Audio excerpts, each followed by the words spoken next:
Can you imagine if ChatGPT had such an effect on society that it caused a revolution, or ChatGPT being used to organize a revolution? In this video, we're going to explore how AI is fueling political instability and potentially setting the stage for civil unrest. You'll discover the shocking ways that AI could be weaponized by both governments and revolutionaries.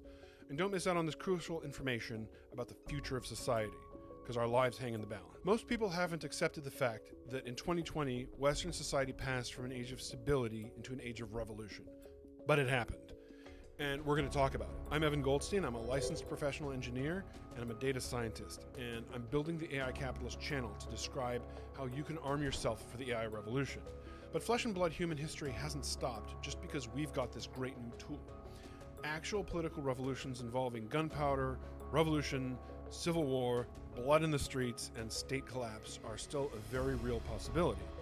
In fact, AI is going to have a major impact on the period of instability we've entered into. And yes, this isn't so theoretical these days. I'm talking about you in your country right now. As for me, I grew up in the United States, and my formative years were in the 1990s.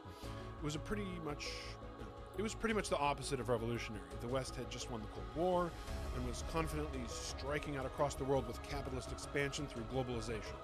America's institutions were strong. Everyone agreed that elections were fair, and young people coming of age felt that they had every opportunity to strike it rich. Or not, and just get a decent job and live a decent life. Now go read any news website today and tell me any of this is true. History operates in cycles. Some pioneering historians have been using a technique called Cliodynamics to map out cycles of political stability and decay or revolution. Cliodynamics is a field of study that applies mathematical modeling to complex systems to the study of history. Obviously, this lends itself very well to data science and artificial intelligence, which is what the AI Capitalist channel is all about. We're going to look at the work of Peter Turchin, the author of The End Times, and Neil Howe, author of The Fourth Turning is Here. Both of these works deal with using Cliodynamics to predict periods of instability, and both of them conclude that we, here in Western countries, have entered one right now. Peter Turchin and Neil Howe have identified several key indicators that signal a country's progression toward political instability and potential revolution. They both conclude that the root cause of revolutions seems to be growing wealth inequality. It's not so much poverty itself. The poor American with running water, air conditioning, and cable television is still wealthier than the richest person in ancient Mesopotamia. The bottom majority sees its economic position eroding, while the upper 10%, and especially the upper 1%, and especially the 0.001%, see their incomes constantly and rapidly increasing. The lower earners and less wealthy individuals aren't idiots. They can see what's happening. You can see from this graph that the United States has gone from one of the most wealth-equal societies in world history back in the 1950s to one of the least today. Wealth inequality is caused by stagnant wages combined with inflation, and historically, stagnant wages plus inflation equals revolutions. Usually this results in other social effects that turn up in the statistics as well. The most obvious of these is the age of first marriage for men. As income inequality continues to skyrocket, young men are unable to build up enough wealth and status to attract a mate and start adult life. When men are blocked from beginning their adult life, they tend toward radicalization and violence.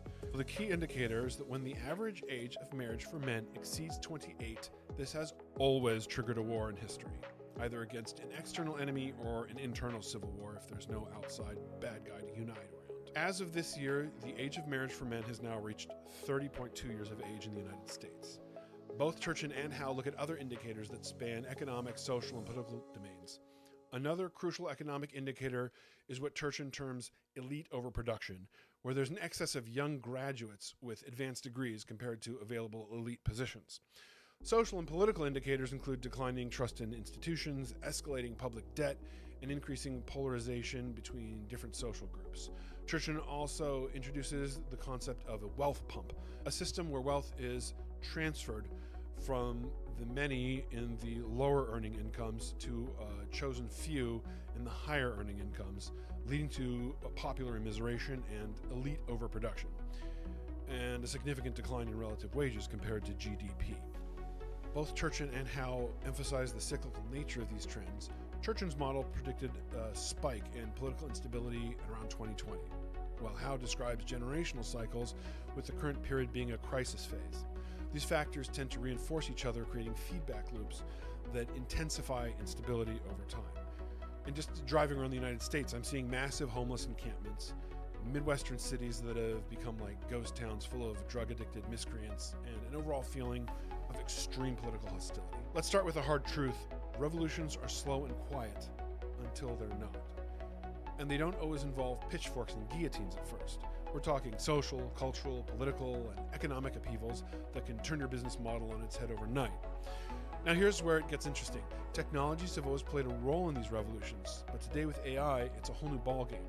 The most important technologies driving those revolutions aren't weapons, they're information or misinformation. AI is entering into one of these indicators. The big indicator is a combination of inflation with wage stagnation. Wage stagnation is caused by excess competition. We've watched population growth since the 1950s. In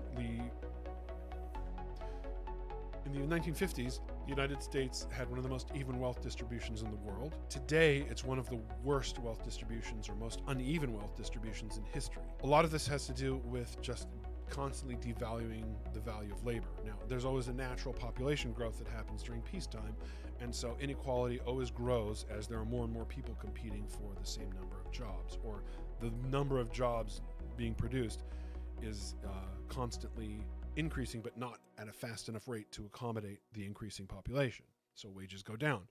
Also, women have come into the workforce. We have automation, but now we have AI, which is going to eliminate whole swaths of jobs, likely. AI is directly feeding into this trend, causing the instability. Now, when the revolution's getting going, if you want to start a revolution, whether it's changing the way we make clothes or toppling a government, you need three things. You need a narrative, you need a way to spread it, you need a method to organize your followers. A good example of a previous revolution would be Martin Luther. He posted his 95 theses about problems with the Catholic Church onto the door of a local church, and that was the 16th century equivalent of a Twitter thread that broke the internet. Throw that into an environment of political instability, inequality, and a corrupt religious world, and boom, the Christian Reformation was born, with all of the crazy wars that came out of it as well. If we move ahead to World War II, the home front got its information from carefully curated headlines in a few major newspapers. Now fast forward to the Vietnam War. Suddenly, Joe Average could watch the horrors of war on his television while eating his TV dinner at home. That visual gut punch fueled the anti-war movement and pushed for social change under the mantra of peace, love, and understanding. But that was the 1970s, when a computer was the size of a building. In this new world of instability, violence, and revolution, how are the new cognitive tools of AI going to affect the revolutionary movements that we're already starting to see? The internet has taken the collapse of time and space to a whole new level. Anyone, anywhere, anytime can kick off a revolution from their couch. It's like we've gone from horse-drawn carriages to teleportation overnight. Radicals with a more technical bent have the ability to create AI agents and bots that can act like humans. If you can define a bot that can imitate and reword the thesis of his revolutionary ideology, a radical could have an automated system argue a million people over to his position while he was busy stirring up trouble somewhere else. Likewise for arming and acting, revolutionaries used to rely on secret communications and training abroad. I remember when the book The Anarchist's Cookbook came out, describing how to organize and arm a revolution, back when I was in high school. It was extremely controversial, but a nut job friend of mine got a hold of it. We all got a kick out of some of the crazy things the author talked about.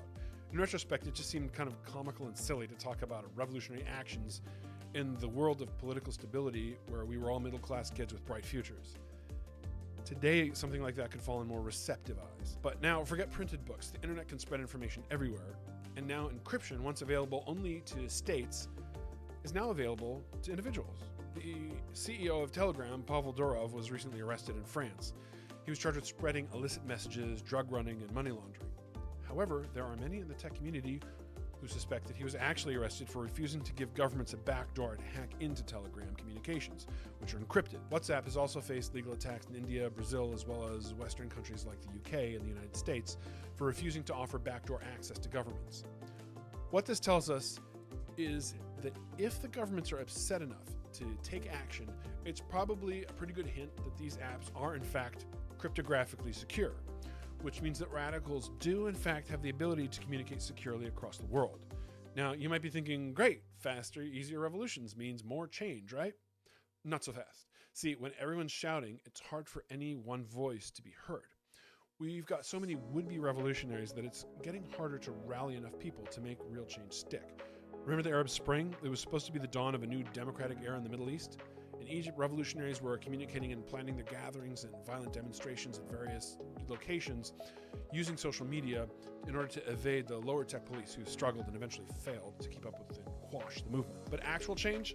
It didn't quite pan out that way. Egypt started out as a military dictatorship, moved over to a totalitarian Islamic dictatorship, and then went right back to being a military dictatorship, just with a new cadre of iron-fisted tyrants in uniform. It turns out that starting a revolution is easier than ever, but actually driving change, that's hard. And if you're enjoying looking into the abyss of digitally fired revolution, do me a solid and smash that like button. Hitting like helps us overthrow the established YouTube channels and delivers power to the people, or at least to you and me. I thank you for your support. AI does offer destabilizing radical and revolutionary factions in society the ability to better recruit, organize, and act. But they also give governments greater powers as well. For 21st century revolutionaries, the elephant in the room is surveillance. This data includes people's behavior, associations, and opinions. In the good old days of the 1970s James Bond films, you had to have some idea of whose phone you wanted to bug or which suspicious character needed to be surveilled. But now that system has been reversed. Governments which oppose revolutionaries are able to watch their citizens and people around the world like hawks, collecting warehouses full of data. Machine learning AI can give governments the ability to process all of this information on people's behavior, their associations, and their opinions. This information can be used to suss out patterns within the data and identify potential threats to the powers that be. When Stalin moved from revolutionary to dictator of the Soviet Union in the previous century, his forces began hunting down and killing anyone who posed a threat. It wasn't so much that you had to actually be a counter-revolutionary, as the Soviets termed anyone who didn't like communism. No, you just had to have the potential to someday be a threat, and you and your family were gone. The problem with surveillance in the pre-AI days was that there was just way too much information to actually review. By the end of the Soviet Union, around 10% of the population held membership in the Communist Party, and about as many were employed by spy agencies to monitor their neighbors. But it wasn't enough. Imagine if Stalin had machine learning algorithms at his fingertips that could monitor, track, and analyze every association, every action, every writing, every conversation that you ever had. As we move further into the politically unstable and revolutionary period in our own history, existing governments, even those that we think of as free and developed, will likely lean more and more heavily on these machine learning tools to monitor their populations and repress radicals. So AI does give governments more power to control their populations, but it also gives the populations more ability to organize against their governments. How this plays out is going to depend on the nature of the fracture. In the case of the United States, if the government were to fracture into Republican and Democratic governments with all the tools, organizations, and resources that governments have, that could result in one type of outcome. If it were instead a single unified government against more and more individual radicalized cells, as during the Troubles in Northern Ireland, you would see asymmetric warfare. Those individual groups that best deploy AI will have the best chance of altering the situation. In this environment, don't underestimate the power of real-world actions. In a digital age, sometimes the most impactful moves are the ones made in the physical world. We know from studying history and looking at the indicators that we're in a period of extreme instability, and throughout history, the only way to stabilize a society that is caught in this cycle has been extreme bloodshed. The only very rare exceptions to that rule came when the fracturing society was able to recognize the threat and come to some agreement about how to better equalize the economic situation prior to the outbreak of real violence. That being said, Marxist and interventionist governments tend to make inequality worse. The change in awareness has to come from the ground up, not the top down. Now, I'm a techno-optimist, but as you can probably tell from this podcast, I'm a social pessimist. I'm not too confident that people are even aware of how dangerous the cracks forming in society actually are. That's why I'm making this video, to perhaps raise a little bit of awareness. Here's hoping it has some effect.